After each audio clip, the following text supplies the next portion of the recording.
Okay, this is going to be a 10-minute video of dice again for day 4 of the times you do it. And of course, you do it twice. But I'm not going to roll dice for the whole 10 minutes. I'm going to spend a little time talking about here at day 4 what should you be doing. And if you can't do it, then what's missing.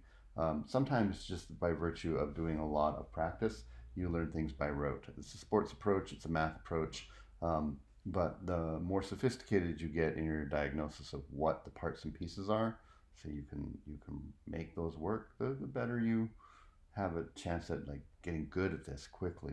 Also, if you're still struggling with this, then we need to say, well, what do you need to study? So remember that in this game, I roll the dice and I say, oh, what is a median seventh chord in B minor? Okay, so here are the parts and pieces that you go through in your head. And I know I've done this before, but here we are at the last video of this. So if any of these you go like, I don't know that, or in your head you kind of go like, I kind of know that, or when we do this work together, you're slow and you're going like, and you need to keep checking the table. That's something you need to study. Okay, so first thing, mediant, right? Mediant means 3 chord. So you need to know that this means 1, 2, 3, 4, 5, 6. Seventh chord that is a whole step below, right? The root of, or the tonic chord. And this is 7 chord, which is a half step below the tonic chord. And that this is the naturally generated note from a natural minor scale. And this is the naturally generated note from a harmonic minor scale or a major scale. Okay, so you need to be able to translate these numbers into, these names into numbers of the scale, and you need to know what that means right there, right? Okay, secondly, you need to know the qualities of seventh chords in minor keys. Tonic is minor seventh, supertonic's half diminished seventh, mediant is major seventh, minor seventh, dominant seventh, because we're using notes from the harmonic minor, so major triad minor seventh, minor seventh chord. This, if we're using natural minor to get there and start on the whole step below tonic, gives you another dominant seventh chord. Okay, it's the 5 of 3. Okay, and then leading tone is a fully diminished seventh chord. So if you don't have that table from your textbook memorized really, really well, that's something you should spend time with. Like this is an absolutely must know without thinking about part of music theory to be literate. Okay, next thing. You know the scales here. Can you spell them? Can you make the harmonic minor or the melodic minor? And then finally, if you can spell them, can you pick out a scale degree number? So for instance, 3, right, in the key of B minor, can you say that's D? Or do you have to think about that and spell the scale out in a long ways? Okay, that's something we spend a long time with tables on, but that's only a first go round, and maybe you need more practice. You can go back and write out those tables again. This sort of dice game where you just say, I'm going to be in a key, and you just roll 1 through 8 and use this table would be really good practice just on its own, not doing all the steps. Okay, then finally, can you spell, or do you know, like if I'm going to make a mediant chord on 3 in B minor, it's going to be D. Do you know what major seventh chord is? Right? Major triad, major seventh, and then how to get there. And that's spelling. And that actually should be really good by this point because of tables like this. But maybe not. Okay. So that being said, we have about 6 minutes left, and let's go through this. If any of those things are problematic for you, you've been switching over to these tables and looking at this information, but you need to take some isolated time and just work on them. If you are a professional athlete, um, your coach will take you aside and work on specific individual tiny parts of the whole of what you're doing. Your golf swing, you may need to change your hand grip, your stance, all kinds of things. If you're throwing 3 throws, you know, right from the point of your dribbling the ball to how you're holding the ball to your stance, the way you look at it, all these little things come together to make the full action, and your coach will tear apart down to one thing that he or she wants you to see differently and do differently. And so that's why we did this review at the beginning. You need to do the same thing here and say, well, maybe I need to memorize this table right here better, right? Or maybe I still need to go back and work on my scales. And we'll do more in class, so that will help too. but be aware that's not got anything. If this is a struggle for you, it's not because you're not smart, and it's not because this is impossible to do. There's just a part of the mechanic that's broken down. Okay? All right. So here we go. We wanted a 3 chord in the key of B minor, which is a D, D major 7, which is D, F sharp, A, and a C sharp. Okay? Let's do it again. So we want the dominant, which is a 4 chord in the key of E minor. So we should be able to go, that's A, and 4 chords are minor 7s.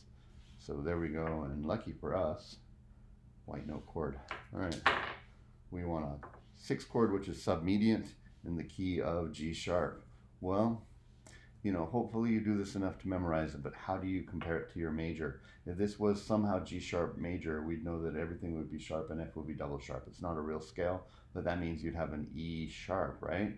But we'd lower 3, 6, and 7 to get parallel minors, so it's just going to be an E. And it's going to be a major 7th chord because 6 chords are major 7th chords in the minor key. So E major 7, which is E, G sharp, B, and D sharp.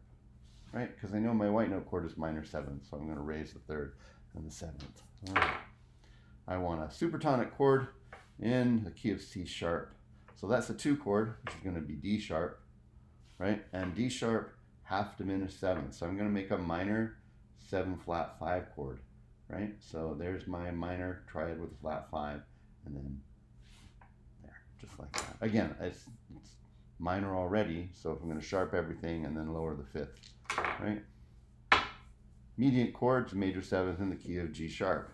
So the 3 note in G sharp is B, and I need a major 7th chord right here, right? So B, D sharp, F sharp, my writing before my voice, and then A sharp puts this up a, half step away from there. Okay, remember, B, D, F, A is half diminished, so I have to make this major, and then I'm going to have to raise that up to make that a major 7th. All right, supertonic chord again, half diminished chord in the key of F sharp. So that's going to be a G sharp, half diminished 7th. So I'm going to go G sharp, B, D. That's my diminished triad.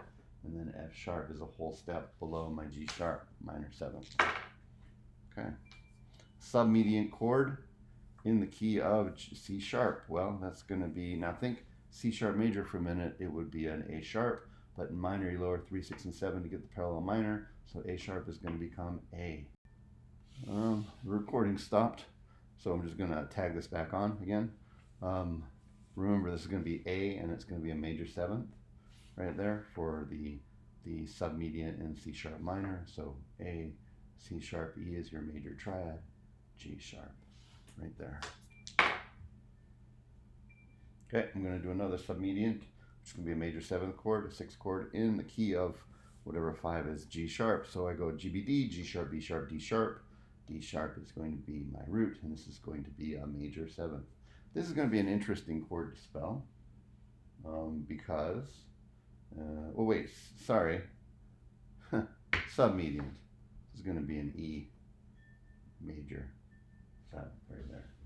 All right, so E, G sharp, B, and then D sharp right there. We have time for maybe one more. So I'm going to do a tonic 7 chord in the key of G sharp. So that's going to be on G sharp, and it's going to be a minor 7th because tonic chords in. So the software kept auto shutting down a 3rd time. These were the answers that I got done before I realized that the software had stopped filming again, and just finished off the time. I just want to close by saying that whatever you don't feel perfectly comfortable at here, there's 2 ways to look at it. One is not to get down on yourself. You're probably much better now at the end of the week than you were before. So the practice is working, right? And then on top of that, if you're smart about diagnosing anything that's difficult for you, maybe thinking of scale degrees, right, individually rather than spelling the whole scale, or maybe thinking about the qualities of these chords or something, you can fix that as well. Coming up soon, we'll have a similar kind of game, not perfectly the same, but similar. for the flat scales, so you get practice on that. Make sure that you finish up your table. 1, 2, 3, 5, 6. Sorry, 1, 2, 3, 4, 5, 6, 7, 8, 9. Did 9 today. I know my number's lower, but we talked a lot more today, finishing up, and you will have done these as well. And soon you will have to upload a picture of this and give yourself feedback as well. So good work, and we'll talk to you again soon.